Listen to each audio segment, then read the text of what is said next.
Hi, my name is ROD PATRICK RISBROOK. I am a photographer and a filmmaker.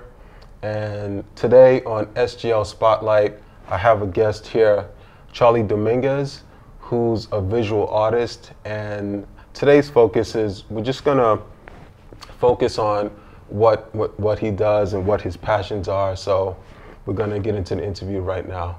Charly? Hello, how are you? I'm cool, my brother. Welcome, welcome. Thank you, thank you. Thank you for having me. Welcome. So let's start off with, tell us about Charly. Let's start with some background information. So where were you born and raised? I was born in Harlem Hospital. I was raised between Harlem and Washington Heights. There were periods of time when I was coming up that my family would send me away to Dominican Republic. There was almost a time period where they were thinking about having me stay there and, you know, go to school there. But that didn't happen. So instead of, you know, going for months at a time or a year at a time, I ended up only going on like summer vacation or Christmas vacation through my schooling. And I had a pretty interesting upbringing because I was exposed to several different cultures and dynamics, you know, kind of living in both places. Okay, that sounds great. That sounds great.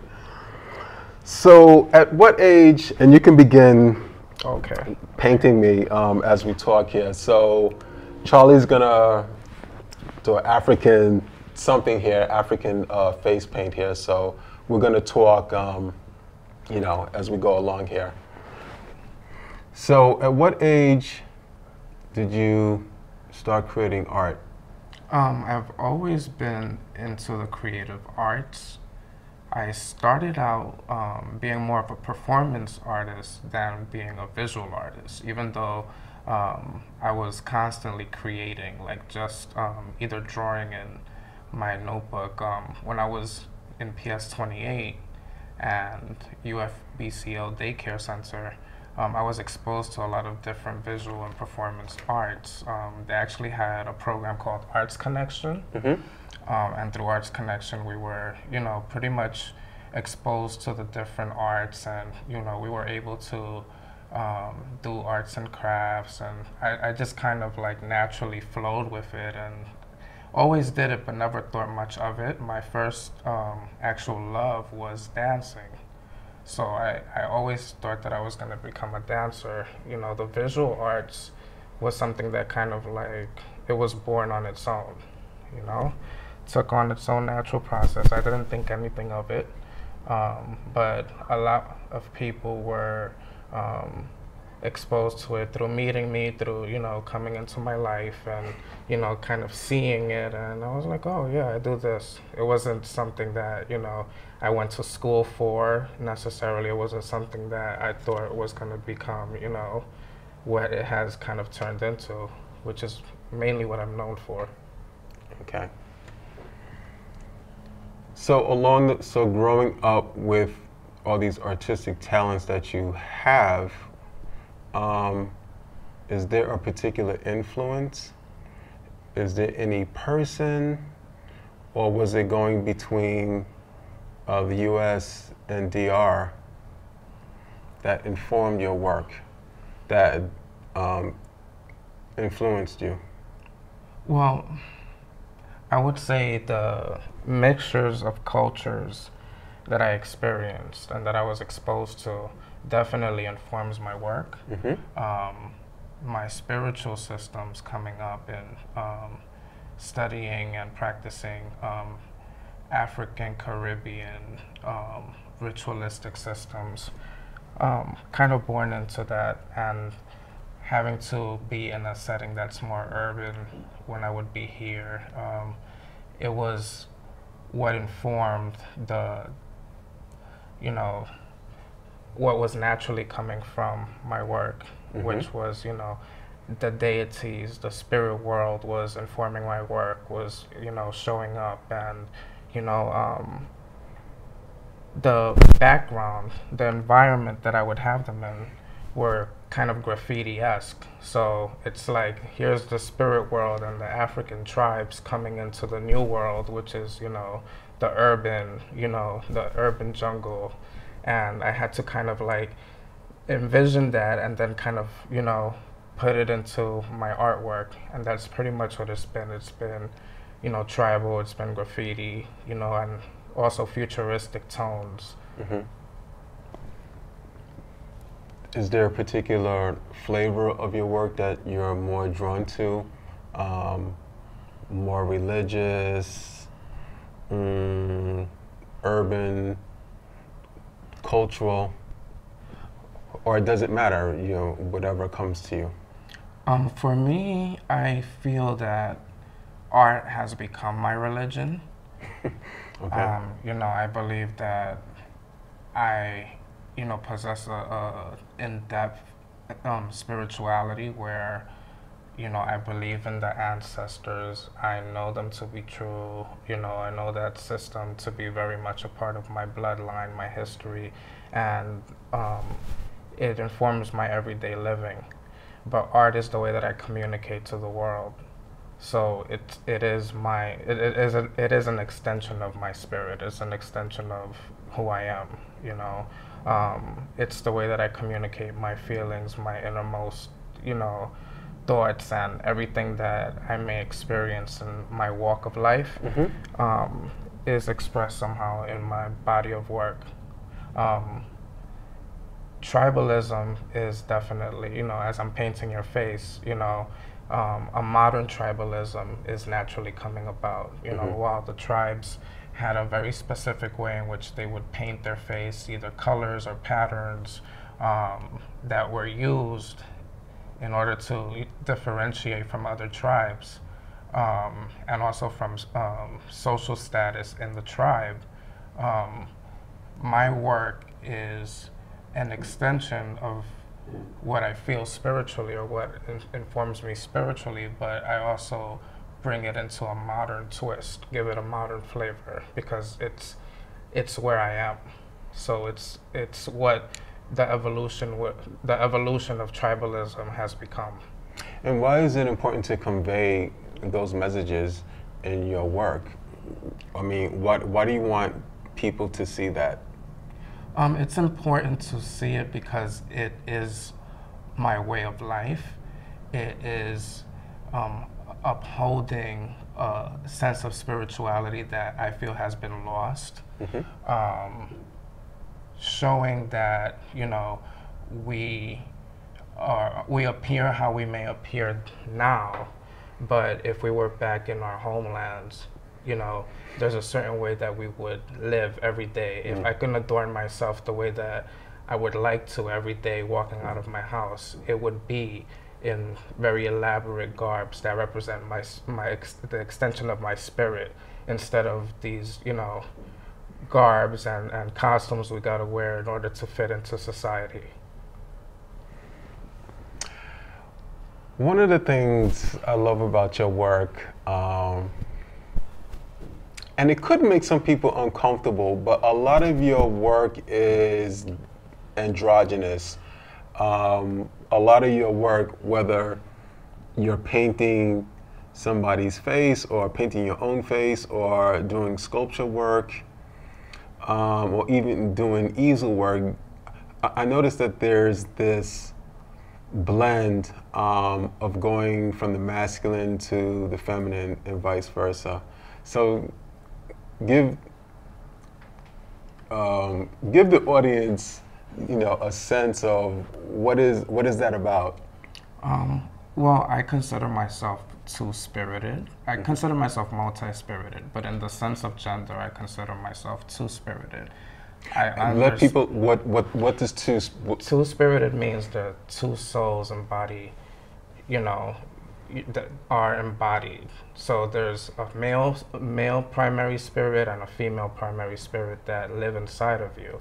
And the duality of both can appear at any given time, can express, both senses of dress and mannerism and so forth and so on. Mm-hmm. So, I can be an extremely masculine person as well as an extremely feminine person, and can display both to either degree.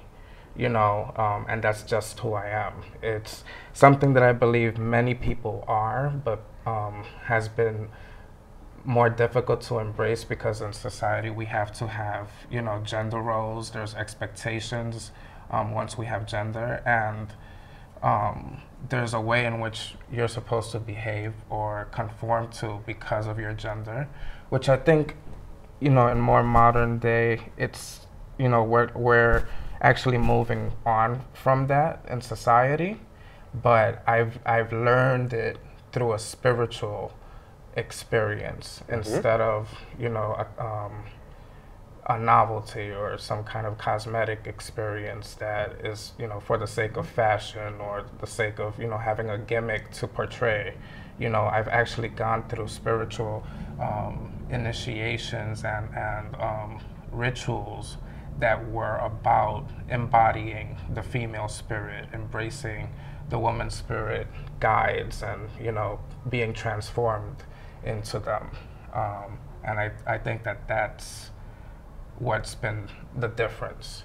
I believe that the transgender phenomena is actually a variation of that, where I didn't necessarily want to live my full potential life or my physical life as a woman. I do allow the woman's spirit to have her moments in time.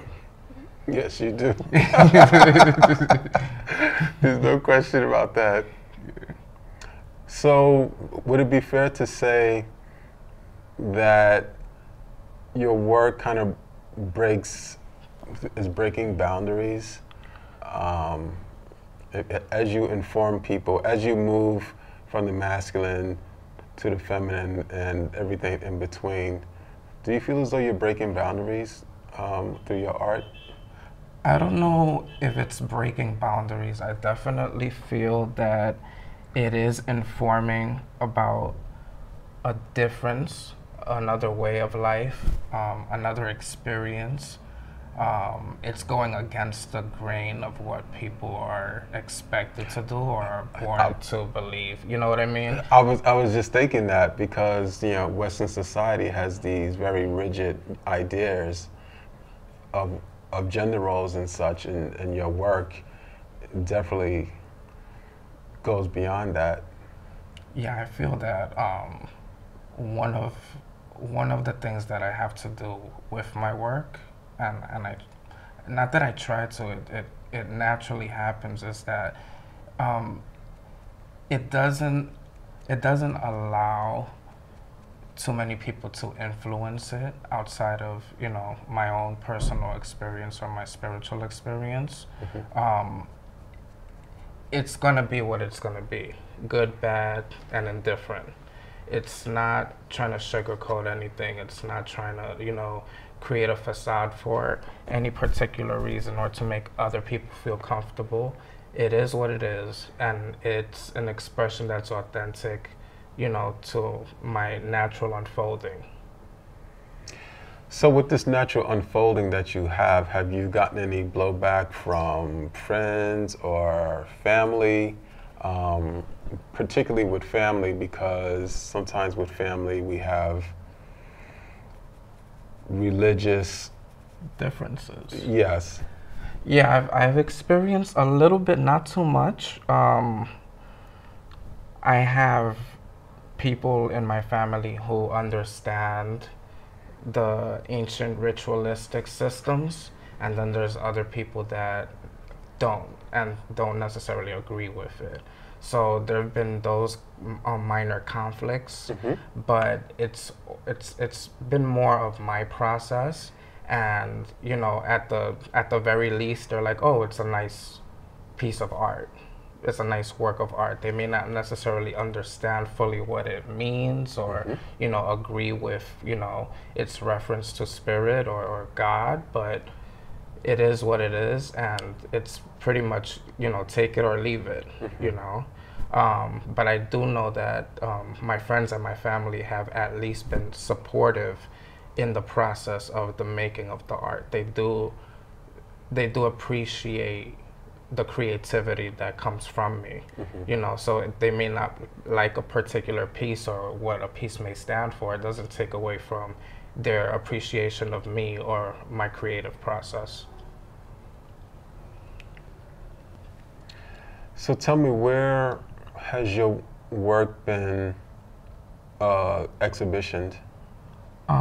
Mainly, well, the thing about my work is that I was always asked to community events, community forums. I would work in nonprofit organizations, social service organizations, and I would be invited to showcase my artwork through different conferences, through different events that were done by the community, for the community. That's really where I got my start. You know, I more recently have been showcasing my work in different galleries, more particularly the X Collective, which is a group of us. There's 5 of us, and we're based here in the Bronx, and we actually have a space that was donated to us that we use as a workspace, and also, you know, transform it into a gallery on a quarterly, or, you know, a little bit more than quarterly, to showcase our artwork based on, you know, social issues concerning our lives here in the Bronx. And that's mainly where I showcase. But I'm always looking for other places to be able to show my work as well. Okay. And if people wanted to get in touch with you, so you mentioned the X Collective. So is there like a website or Facebook or Twitter or anything like that? Oh yeah, we're at thexcollective.org. We have the X Collective Twitter account, and we also have the X Collective on Facebook. You can always reach us there. Okay. We'll put that on the screen for you guys. Yeah, and then if you want to reach me, I can be reached at the Charly Magazine on Instagram, at the Charly Mag on Twitter. Okay. And Facebook, Charly Joaquin Dominguez, which is my full name. Okay. And I have a fan page also on Facebook, which is the Charly Magazine. Okay. So, you know, that's the best way to reach me. The X Collective website is currently showcasing our blog series. I just created, you know, a blog for that series this week, and it's going to be ongoing from the members of the X Collective. Okay. And it's basically having, you know, like we're having this discussion about art and relation to, you know, inspiration and, you know, whatever feelings or thoughts, you know, inform our work. That's basically what our blog is our blog series is ongoing about. I want to ask you, is there any barriers that you're encountering as an artist? A lot of barriers. Mainly resources. Mainly being able to access resources. Being able to come into contact with people that can help move my art to another level. You know, I'm a very creative person. I may not necessarily be the best business person. So I pretty much end up trying to do everything by myself with very few resources. Okay. Which is great because, you know, I'm able to create things from scratch, but I also understand that I want my work to be at a different scale, at a better potential, and I don't have the finances to support that, nor am I, you know, in a tax bracket to be able to, you know, enhance my work in that way. There's very few resources for artists. At the same time, the resources that do exist is almost like a lottery drawing in order to be able to access them, to be, you know, it's who you know, and, you know, how they kind of like include you in things, and it's a difficult system to kind of filter through. So is there anything else that you would like to add that I may not have covered that you would want the audience to know about? I have have big plans for this coming year.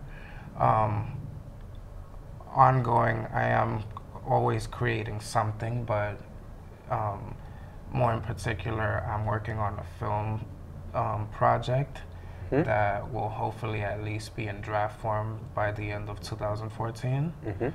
I'm also in the process of creating a book of, you know, photographs of my work, my body paint art, you know, and just, you know, reflections, you know, thoughts and feelings through the process of making art. Excellent.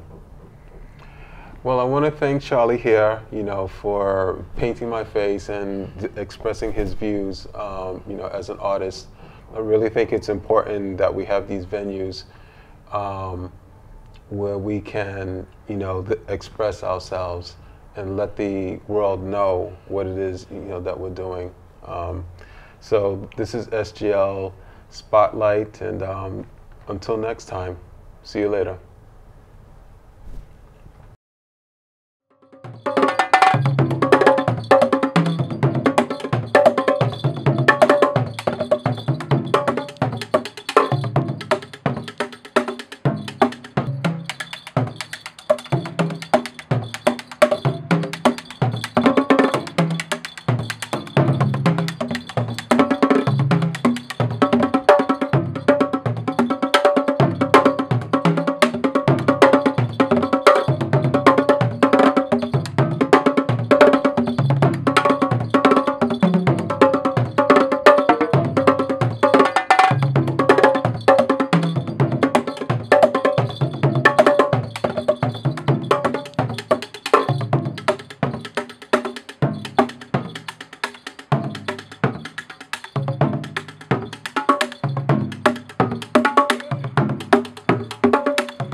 Hey everybody, this is ROD PATRICK RISBROOK, photographer and filmmaker.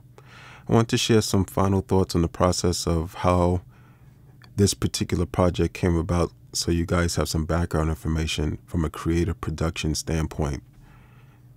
The picture you're looking at is from a summer retreat that I went to about 10 years ago, say the mid-2000s, in Darlington, Maryland, which was hosted by an organization called ROD. So ROD is an Afrocentric and spiritual organization that came into existence in Philadelphia in 1986, who exclusively affirm and empower the lives of SGL, or same-gender loving men of African descent. In 2013, Adodi had just celebrated its 27th annual retreat. For those SGL brothers interested, the Adodi summer retreats are held around the third week of July every year at a different location that we choose around the United States. So the experience of having my face painted in an African style at that Adodi retreat left quite an impression on me, and I certainly didn't want to take it off back then. Fast forwarding to 2013, visual artist Charly Dominguez, who I have known for over 10 years here in New York City, posted this picture on Facebook, and I was just blown away by the creativity of this brother with his face and body painting technique and style. Charly and I had wanted to collaborate for quite some time on a creative project, but it was just a question of what and when. So after seeing this picture on Facebook, it just became clear to me on how to collaborate with Charly. And so I contacted him and pitched the idea of us doing a video interview together, with the different and added twist of him painting my face interactively while we talked, which we felt would be cool, for an audience viewing the video online and elsewhere. The concept and style that I wanted for my painted face was based on my admiration for the Wadabi people on the continent of Africa. And they migrate from southern Niger to northern Nigeria to northeastern Cameroon. And so earth tones, brown, orange, and yellow colors are some of my favorite colors. And the Wadabi people have an ultra cool look to them. So I sent Charly these pictures way ahead of time so he knew what I was going for. Yet I wanted Charly to add his flavor to the mix for something unique. Fortunately, he was already familiar with the Wadabi people when we spoke. For the photo shoot, I knew I wanted to wear a World War II throwback style sweater that I had purchased along with an African sash to complement the color scheme I had in mind. However, just days before the photo shoot, my inner voice told me to change the African sash to my favorite scarf, which is Ecuadorian in style, and to wear my African Tibetan beads. So the overall look has a lot of people of color influences in there. So that's basically how the whole thing came together, which satisfied my desire to get my face painted in an African style again after 10 years, and using the photographs in a promotional campaign to promote my photography work. I wanted to give a special thanks and shout out to Charly Dominguez for his visual, creative, and ultra cool awesomeness in painting my face. Also to Stefan Tonio for his incredible photography work. Thanks, bro. And to my good friend Sean for helping me with some of the camera work and audio for this video production. Lastly, part of the reason I also did this production was because I wanted to give hope, respect, and empowerment to same-gender loving folks. Same-gender loving is a phrase or term for us, by us, which is meant to affirm the lives of homosexual, bisexual, and transgendered people of African descent. Peace, everybody.